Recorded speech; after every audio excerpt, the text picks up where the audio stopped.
Hello, my name is John Bindernagel. I'm a wildlife biologist, and I've been studying the Sasquatch or Bigfoot for over 50 years now. And I put together a presentation here with regard to some recent evidence I've been able to acquire, which I feel is very important. It's a series of a detailed documentation of a series of Sasquatch tracks, detailed in both photographs and casts. So let me just start right in here. The story, so to speak, begins on a logging road here on Vancouver Island back in 1993, where some deer hunters were out and they stopped at this location here to look down at a drying pond which appeared to have some bear tracks across the bottom. This is the pond. No water left in it. This is the series of tracks, which are a little hard to see here. By this point, they had already put a tape measure down on one track and placed a rope showing the alignment of the tracks. In this photograph, I've done a little manipulation just to indicate the softest part of the pond, which had the deepest track, and a zone around it, also soft, and then firmer soil towards the edge of the pond. This becomes relevant in a little while. Here we've highlighted the tracks, which helps them stand out a bit, because by this time in the process there's a lot of boot prints roundabout. And here we have pulled out each of the tracks, the very deepest one in the softest part here, which is actually the fourth track. Two very similar tracks, one just before it, one just after it, quite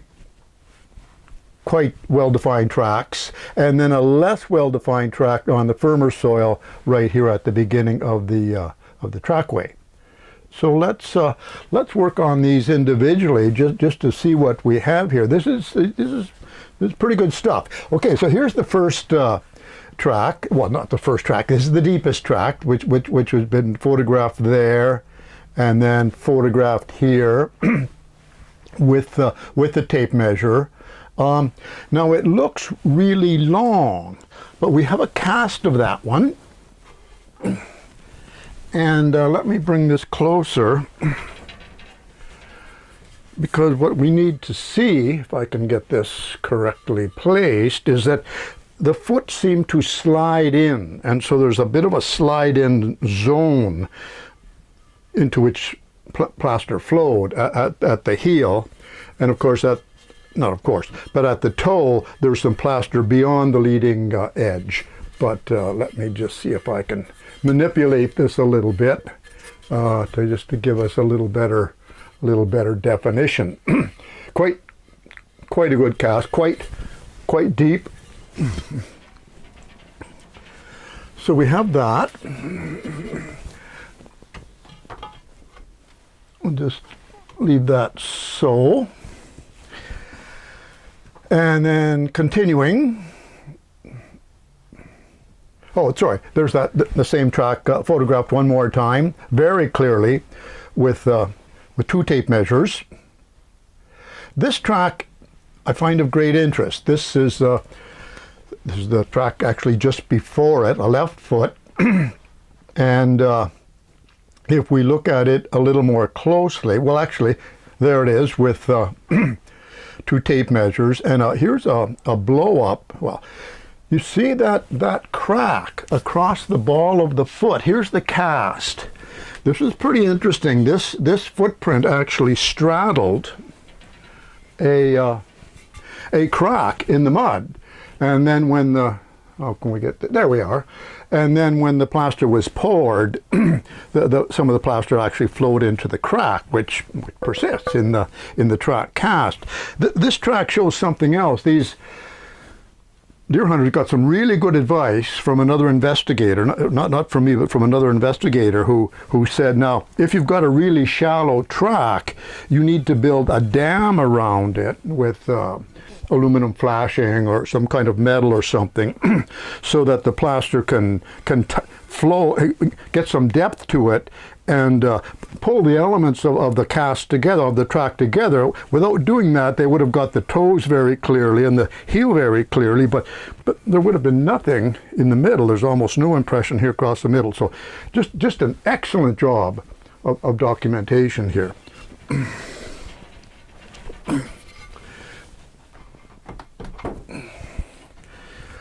So moving on. Oh, sorry, yes. Oh, gee. A very nice track, the fifth track in the series, very similar to that cast we just looked at. This also was cast, but the cast is lost. It may have been broken. It seems to be missing. Attempts are being made to relocate it. I know it existed at one time in the hunter's collection in his shed, but it doesn't seem to be available anymore. But nevertheless, good photographs and with some measurements. And a shallower track on the firmer soil.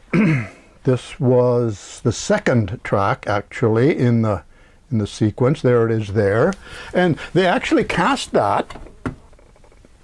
A very commendable effort, because this was not an easy track to cast. This was sort of borderline castable, very, very shallow, but they've got, all 5 toes registered. Again, the heel quite well defined, not much in the middle. Again, they, put something around the outside. It's very thin cast. I mean, it's to their credit that they were able to cast this and get it home, preserve it all these years. So that's a pretty nice cast, actually.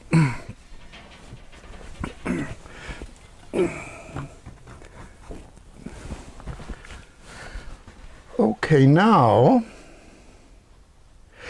I want to back up and just kind of put this in a larger perspective. This is from British Columbia, the province here, the westernmost province of Canada.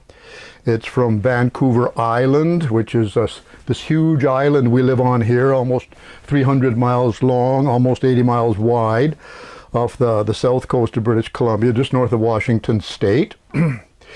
And the location is on the east coast of the island, and it's not too far from a town called Sayward, maybe halfway up the east coast of Vancouver Island.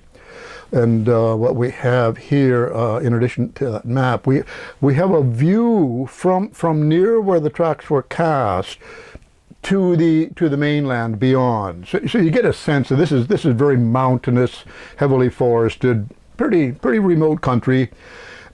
Sometimes it's nice to see the location where tracks are cast, because it gives you a sense of the ecological viability of Sasquatches living in this area. Obviously, well, not obviously, but there are clam beaches here down on the shore.